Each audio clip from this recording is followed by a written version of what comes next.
This is mandible. This is anterior and lateral view of the mandible. And the mandible consists of two main parts. This is body of the mandible, and this is ramus of the mandible. This is mental foramen. Mental foramen. This is mental protuberance. Mental protuberance, and mental tubercle. Mental tubercle. This is mental symphysis. Mental symphysis. This is the oblique ridge, oblique line, or oblique ridge. This is ramus of the mandible. This is angle. This is attachment of the masseter muscle. Masseter muscle. This is attachment of the buccinator muscle. Buccinator muscle. Mental foramen, and this is alveolar socket. Alveolar bone, which is part of the body of the mandible. From the lateral view, we can identify the coronoid process and condylar process, between them mandibular notch. This is head of condyle, neck of condyle. Now we pass to the medial aspect of the mandible. This is attachment of the temporalis muscle. Temporalis muscle attached to the medial aspect of the coronoid process. And this is pterygoid fossa, attached to the part of the fibers of the lateral pterygoid muscle. Lateral pterygoid muscle. Downward, this is mandibular foramen, which transmit inferior alveolar nerve. Inferior alveolar nerve. This is mylohyoid groove. Mylohyoid groove, which transmit mylohyoid nerve, which is a branch from the mandibular nerve. This is mylohyoid line. Mylohyoid line attached to the mylohyoid muscle on both sides. Mylohyoid line. This area is called sublingual fossa, and this area is called submandibular fossa. Submandibular fossa. And this is mental spine. Mental spine. This is the area of the attachment of the muscle. This is mandible. Now we go to the cervical vertebrae. We have two types or three types of cervical vertebrae. We have vertebrae from C1 until C7. The first and the second one are modified vertebrae. Modified vertebrae. The first one is called atlas. Atlas. And the second one is called axis. Axis.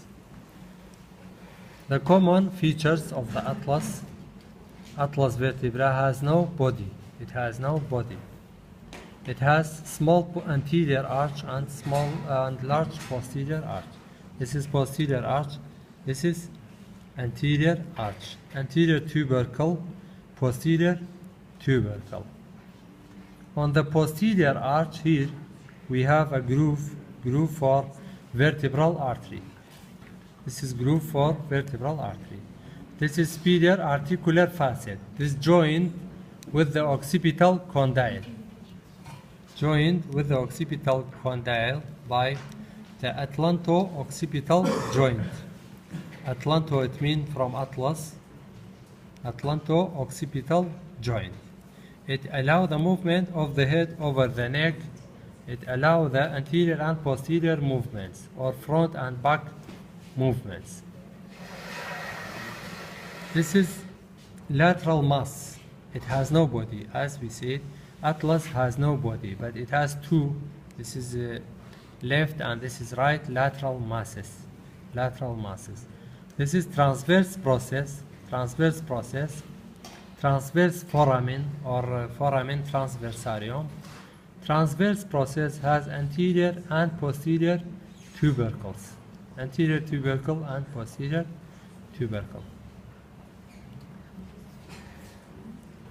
Foramen transversarium or transverse foramen transmit vertebral artery, vertebral vein, and sympathetic plexus of vein. Sympathetic plexus of nerves. Sorry. It transmits three structures: vertebral artery, vertebral vein, and sympathetic plexus. This is from C6 until C1. while the C7 transmit only vertebral vein. Only vertebral vein. This is common features of the atlas. The second vertebra, which is called axis. Axis, the common feature of the axis is the presence of the dens. It is like tooth. Dens situated behind the anterior arch of the atlas. This is anterior arch of the atlas, and this is axis. It is located behind the anterior arch. Below the dens we have body. Body, it is located below the axis. This is body of the axis. From the inferior aspect, if you look at the axis like this, this is spine, which is bifid. This is lamina. This is superior articular facet, inferior articular facet, we join the C3. Inferior articular facet. This is transverse process. And this is body. Body, pedicle, transverse process, inferior articular facet, lamina, spine. Again, this is another model of the axis. This is upper view. The dens is situated at its upper part, at its superior part. This is dens of the axis. And this is spine. This is vertebral canal which transmit spinal cord. And this is body. This is inferior view. Body, pedicle, transverse process, superior articular facet, lamina, and spine. This is typical cervical vertebra. This is upper view of the typical cervical vertebra. From anterior to posterior, we have body, superior articular facet, transverse process, anterior tubercle, posterior tubercle, and transverse foramen. This is groove for spinal nerve. Vertebral foramen or canal transmits spinal cord. This is lamina, and this is spine, bifid spine.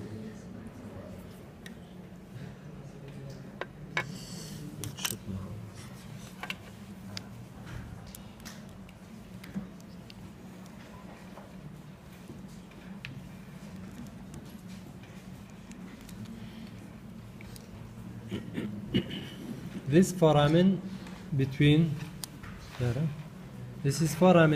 two vertebrae. It is called intervertebral foramen. It is the site at which the spinal nerve exits. Intervertebral foramen located between two adjacent foramina. And as we said, this is the body of the vertebra, and this is another body. Between them we have intervertebral disc. Intervertebral disc. That's all.